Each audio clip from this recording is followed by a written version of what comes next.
ஒரு அழகான ஆற்றில் ஒரு சிறிய மீன் வாழ்ந்து கொண்டிருந்தது. அந்த மீனுக்கு ஒரு பெரிய ஆசை. தான் ஒரு நாள் படகு ஓட்ட வேண்டும் என்று.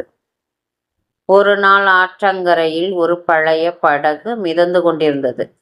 அந்த படகு சாதாரண படகில்லை. அது ஒரு மந்திர படகு. மீன் மெதுவாக படகின் அருகே சென்று கேட்டது. படகே, நான் உன்னை ஓட்டலாமா? படகு சிரித்துக் கொண்டே சொன்னது.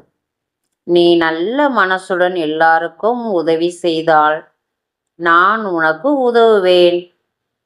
அந்த நாள் முதல் மீன் ஆற்றில் சிக்கியிருந்த சிறிய மீன்களுக்கும் தவித்துக் கொண்டிருந்த வாத்துகளுக்கும் உதவி செய்ய தொடங்கியது. ஒரு நாள் பெரிய வெள்ளம் வந்தது. ஆற்றங்கரையில் இருந்த சிறிய விலங்குகள் எல்லாம் பயந்து போயின. அப்போ அந்த மந்திர படகு தானாகவே மீனிடம் வந்தது. நீ நல்லவன், இப்போ என்னைய பயன்படுத்திக்கோ என்று படகு சொன்னது.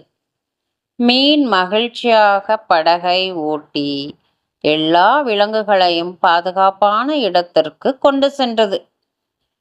எல்லாரும் மீனை பாராட்டினார்கள். அந்த நாள் முதல் அந்த மீன் ஆற்றின் சிறந்த படகு ஓட்டியானான். நல்ல மனசுடன் பிறருக்கு உதவி செய்தால் வாழ்க்கையில் நல்ல வாய்ப்புகள் தமக்கே வந்து சேரும். இந்த கதை உங்களுக்கு பிடிச்சிருந்தா லைக் பண்ணி, ஷேர் பண்ணி, சப்ஸ்கிரைப் பண்ணி சப்போர்ட் பண்ணுங்க. தேங்க்ஸ் ஃபார் வாட்சிங்.